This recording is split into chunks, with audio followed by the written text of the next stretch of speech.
আসসালামু আলাইকুম। আজ ৩ সেপ্টেম্বর ২০২৫ বুধবার।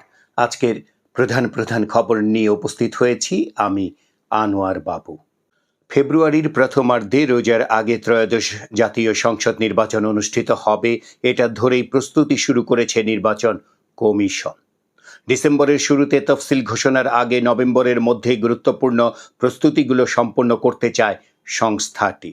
গ্রহণযোগ্য নির্বাচন করার লক্ষ্যে ভোটারদের আস্থা ফিরিয়ে আনা ও সব দলের জন্য লেভেল প্লেয়িং ফিল্ড নিশ্চিত করার ওপর অধিক গুরুত্ব দিচ্ছে প্রধান নির্বাচন কমিশনার এএমএম নাসির উদ্দিনের নেতৃত্বাধীন বর্তমান কমিশন।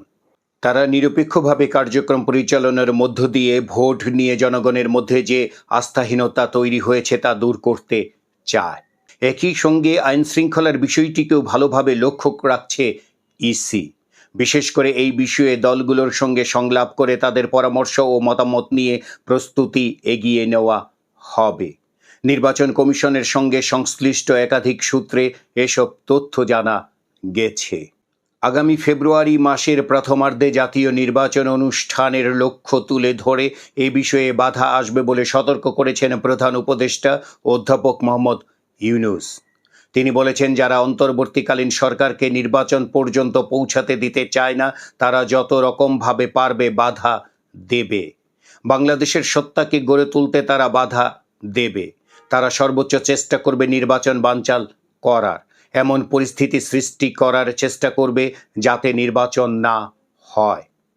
এগুলোর কিছু কিছু লক্ষণ এখন দেখা যাচ্ছে জানিয়ে প্রধান উপদেষ্টা বলেন, সামনে আরও আসবে, এজন্য আমাদের আরও সতর্ক হতে হবে। গতকাল মঙ্গলবার বিকেলে রাষ্ট্রীয় অতিথি ভবন যমুনায় 7টি রাজনৈতিক দল ও হেফাজতে ইসলামের নেতাদের সঙ্গে বৈঠকে নির্বাচন নিয়ে কথা বলেছেন প্রধান উপদেষ্টা অধ্যাপক মোহাম্মদ ইউনূস। ওই বৈঠক শেষে প্রধান উপদেষ্টার প্রেস সচিব শফিকুল আলম সাংবাদিকদের ব্রিফিংয়ে বৈঠকের আলোচনা তুলে ধরেন।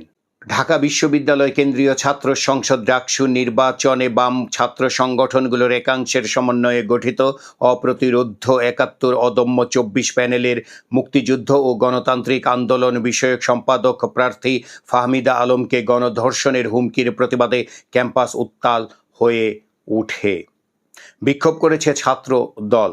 এছাড়াও হুমকিদাতা আলী হোসেনকে আইনের আওতায় আনার দাবি জানিয়েছে ছাত্র শিবির। সুচিকিৎসার জন্য গণ অধিকার পরিষদের সভাপতি ও জুলাই গণ অভ্যুত্থানের অন্যতম নেতা নুরুল হক নূরকে বিদেশে পাঠানোর নির্দেশ দিয়েছেন প্রধান উপদেষ্টা ডক্টর মোহাম্মদ ইউনূস। গতকাল মঙ্গলবার রাষ্ট্রীয় অতিথি ভবন যমুনায় প্রধান উপদেষ্টার সঙ্গে সাক্ষাৎ করেন নুরুল হক নূরের সহধর্মিণী মারিয়া আক্তার, গণ অধিকার পরিষদের সাধারণ সম্পাদক রাশেদ খান এবং সিনিয়র যুগ্ম সাধারণ সম্পাদক হাসান আল মামুন। এ সময় প্রধান উপদেষ্টা এই নির্দেশ দেন। ডিপ্লোমা কোটার বিরুদ্ধে লাল কার্ড প্রদর্শন করেছেন বাংলাদেশ প্রকৌশল বিশ্ববিদ্যালয় বুয়েটের শিক্ষার্থীরা। গতকাল মঙ্গলবার বিকেলে 4টার দিকে বুয়েট শহীদ মিনার প্রাঙ্গণে এই কর্মসূচি পালন করেন তারা। নীলফামারীর উত্তরা রপ্তানি প্রক্রিয়াকরণ অঞ্চল ইপিজেডে কারখানা বন্ধ ও ছাঁটাইয়ের জেরে শ্রমিকদের সঙ্গে আইনশৃঙ্খলা রক্ষাকারী বাহিনীর সংঘর্ষে একজন শ্রমিক নিহত ও অন্তত 8 জন আহত হয়েছেন। গতকাল মঙ্গলবার সকালে এ ঘটনা ঘটে। নিহত শ্রমিকের নাম হাবিব ইসলাম, বয়স 20 বছর। শেখ হাসিনা ভারতে অবস্থান করে সেখান থেকে দেশকে অস্থিতিশীল করার ষড়যন্ত্র করছে বলে মন্তব্য করেছেন বিএনপি মহাসচিব মির্জা ফখরুল ইসলাম আলমগীর। গতকাল মঙ্গলবার রাজধানীর উত্তরায় একটি খালে পরিষ্কার পরিচ্ছন্নতা অভিযান কর্মসূচিতে যোগদানের সময় তিনি এ মন্তব্য করেন। গত 24 ঘন্টায় ডেঙ্গুতে আক্রান্ত হয়ে দেশে 3 জনের মৃত্যু হয়েছে, আর হাসপাতালে ভর্তি হয়েছেন 473 জন। আন্তর্জাতিক অপরাধ ট্রাইব্যুনাল 3 গঠন করা হতে পারে বলে জানিয়েছেন আইন উপদেষ্টা ডক্টর আসিফ নজরুল। গতকাল মঙ্গলবার আন্তর্জাতিক অপরাধ ট্রাইব্যুনালের ভবন ও সংলগ্ন এলাকা পরিদর্শন শেষে তিনি সাংবাদিকদের একথা বলেন। কুড়িগ্রামের সাংবাদিক আরিফুল ইসলাম রিগানকে মধ্যরাতে বাড়ি থেকে তুলে নিয়ে নির্যাতনের অভিযোগে করা মামলায় কুড়িগ্রামের তৎকালীন জেলা প্রশাসক সুলতানা পারভিনকে কারাগারে পাঠানোর নির্দেশ দিয়েছেন আদালত। গতকাল মঙ্গলবার দুপুরে কুড়িগ্রাম জেলা ও দায়রা জজ মোসাম্মদ ইসমত আরা এই আদেশ দেন। অধস্তন আদালতের বিচার বিভাগীয় কর্মকর্তাদের পদায়ন, বদলি, পদোন্নতি, ছুটি, শৃঙ্খলা সহ নিয়ন্ত্রণ সুপ্রিম কোর্টের হাতেই থাকবে বলে রায় দিয়েছেন হাইকোর্ট। একই সঙ্গে বাতিল করা হয়েছে 2017 সালের জুডিশিয়াল সার্ভিস বিধিমালা। এই রায় পাওয়ার 3 মাসের মধ্যে বিচার বিভাগের জন্য পৃথক সচিবালয় গঠনের নির্দেশ দেওয়া হয়েছে। বিচারপতি আহমেদ সোহেল ও বিচারপতি দেবাশিস রায় চৌধুরীর বেঞ্চ গতকাল মঙ্গলবার এই রায় দেন। এর ফলে অধস্তন আদালতের বিচার বিভাগীয় কর্মকর্তাদের নিয়ন্ত্রণ পুরোপুরি সুপ্রিম কোর্টের হাতে ফিরেছে বলে জানিয়েছেন আইনজীবীরা। হল ছাড়ার নির্দেশ প্রত্যাখ্যান করে দ্বিতীয় দিনের মতো রেলপথ অবরোধ করে বিক্ষোভ করেছেন বাংলাদেশ কৃষি বিশ্ববিদ্যালয়ের শিক্ষার্থীরা। এছাড়া গতকাল মঙ্গলবারের বিক্ষোভ থেকে বিশ্ববিদ্যালয়ের কোষাধ্যক্ষ ভবন ও বিশ্ববিদ্যালয়ের টিএসসি সংলগ্ন পূবালী ব্যাংক শাখায় তালা ঝুলিয়েছেন তারা। যদিও দিন শেষে শিক্ষকদের আহ্বানে সাড়া দিয়ে আলোচনায় বসেছেন শিক্ষার্থীরা, তবে তারা হুঁশিয়ারি উচ্চারণ করেছেন দাবি মেনে না নেওয়া হলে আবার রেলপথ অবরোধ করবেন তারা। চট্টগ্রাম বিশ্ববিদ্যালয়ের শিক্ষার্থী ও স্থানীয় গ্রামবাসীর মধ্যে সংঘর্ষের ঘটনায় মামলা করা হয়েছে। মামলায় 95 জনের নামোল্লেখ এবং অজ্ঞাতনামা 1000 জনকে আসামি করা হয়। এছাড়া বিশ্ববিদ্যালয়ের নিরাপত্তা দপ্তরের দেশীয় অস্ত্র লুটের ঘটনায় জিডি করা হয়েছে। সংঘর্ষের পর থেকেই বিশ্ববিদ্যালয় এলাকায় থমথমে পরিস্থিতি বিরাজ করছে। আটক গ্রেপ্তারের ভয়ে জোবরা গ্রামের পুরুষেরা ঘর ছাড়া বলে জানা গেছে।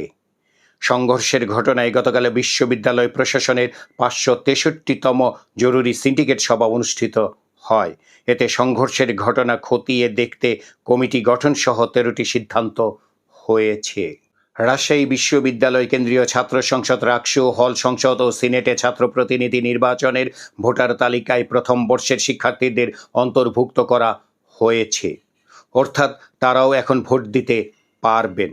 এছাড়া মনোনয়নপত্র বিতরণের সময়সীমা একদিন বাড়ানো হয়েছে। আজ বুধবার বিকেল 5টা পর্যন্ত মনোনয়নপত্র বিতরণ চলবে। অবৈধভাবে অবস্থান করার অভিযোগে আরও একদল বাংলাদেশিকে দেশে ফেরত পাঠানোর প্রক্রিয়া শুরু করেছে যুক্তরাষ্ট্র। 4 সেপ্টেম্বর রাত 9টায় একটি চার্টার্ড ফ্লাইটে তাদের ঢাকার হজরত শাহজালাল আন্তর্জাতিক বিমানবন্দরে পৌঁছানোর কথা রয়েছে। বরগুনার বিএনপির কার্যালয়ে ভাঙচুর ও অগ্নিসংযোগের অভিযোগে বিশেষ ক্ষমতা আইনে করা মামলায় আওয়ামীপন্থী 12 আইনজীবীকে কারাগারে পাঠিয়েছেন জেলা দায়রা জজ আদালতের বিচারক। গতকাল মঙ্গলবার ওই 12 আইনজীবীর জামিন আবেদন করেন তাদের আইনজীবীরা। বিচারক আবেদন নামঞ্জুর করে কারাগারে পাঠানোর নির্দেশ দেন। কক্সবাজার শহরের প্রধান নদী বাঁকখালী তীরের অবৈধ স্থাপনা উচ্ছেদ অভিযানে বাধা ও হামলার ঘটনা ঘটেছে। এ সময় বিক্ষোভকারীদের হামলায় এক পুলিশ সদস্য আহত হয়েছেন। পরে ঘটনাস্থল থেকে আইনশৃঙ্খলা রক্ষাকারী বাহিনী 4 ব্যক্তিকে আটক করেছে। গতকাল মঙ্গলবার বেলা 11টার দিকে শহরের কস্তরঘাট এলাকায় এ ঘটনা ঘটে। আন্তর্জাতিক খবরে দেখা যাচ্ছে, আফগানিস্তানে ভয়াবহ ভূমিকম্পে শত শত মানুষের মৃত্যু ও হতাহত ও অনেক গ্রাম পুরোপুরি ধ্বংস হয়ে যাওয়ায় আন্তর্জাতিক সহায়তার আবেদন জানিয়েছেন তালেবান সরকার। যুদ্ধ বিধ্বস্ত ও অর্থনৈতিক সংকটে জর্জরিত এই দেশটি এমনিতেই মারাত্মক খাদ্য ঘাটতি ও বৈদেশিক সহায়তা হ্রাসের মুখোমুখি ছিল। ভয়াবহ এই দুর্যোগ সেই সংকটকে আরও ঘনীভূত করেছে। তালেবান সরকারের মুখপাত্র জাবিউল্লাহ মুজাহিদ জানান, রবিবার রাতে পাকিস্তান সীমান্তের নিকটবর্তী শহর ও গ্রামগুলোতে 6 মাত্রার শক্তিশালী ভূমিকম্পে কমপক্ষে 1411 জন নিহত হয়েছেন। আহত হয়েছেন আরও 3124 জন। ব্যাংকিং সেক্টরের খবরে দেখা যাচ্ছে, ধুঁকতে থাকা দেশের অর্থনীতি ধীরে ধীরে ঘুরে দাঁড়াচ্ছে। বর্তমানে দেশের মোট বৈদেশিক মুদ্রার রিজার্ভ বেড়ে এখন 31.39 বিলিয়ন ডলারে পৌঁছেছে বলে জানিয়েছে কেন্দ্রীয় ব্যাংক।